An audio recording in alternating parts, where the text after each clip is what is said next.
To ng'ado guok na ng'ane no ng'ado guok. Ng'ado guok to en gima ne kwero kata libamba moro. Libamba moro machielo mane ok unyuomru go. To koro osedhi aming'a. Koro uwacho wang'ado guok koro wanyuomore. Koro wanyuomore. To en gima nitimo gi jodongo. To en gima nitimo gi jodongo. Ok yawuoyi.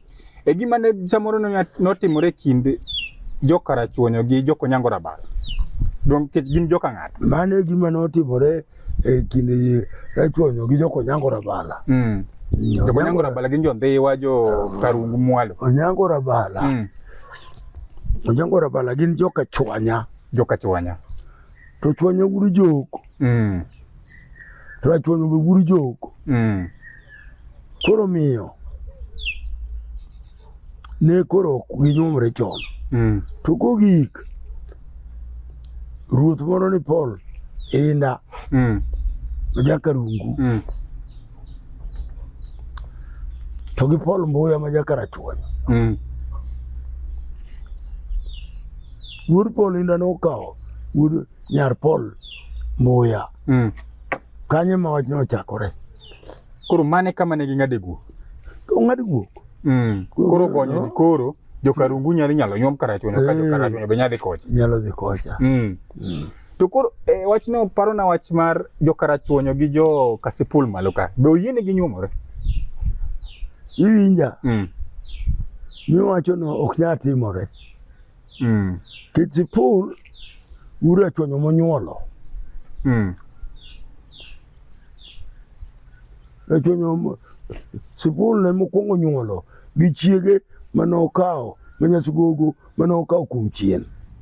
Iluongo no Mieri. Iluongo no Mieri. Manyara lego. Mane dhako marachuonyo nokawo kane odagi chien. To gimomiyo koro kane okawe to rachuonyo nyuolo kode nyathi mawuoyi iluongo ni Sipul.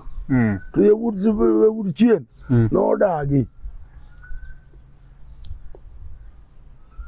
Ni nyathino ok chak wuon gi ni chien. Iumo igi piny. Ng'ata ng'ata mochodak dala kani nyuolo nyathi kuongo chako wuonwa. Ochak na guogi.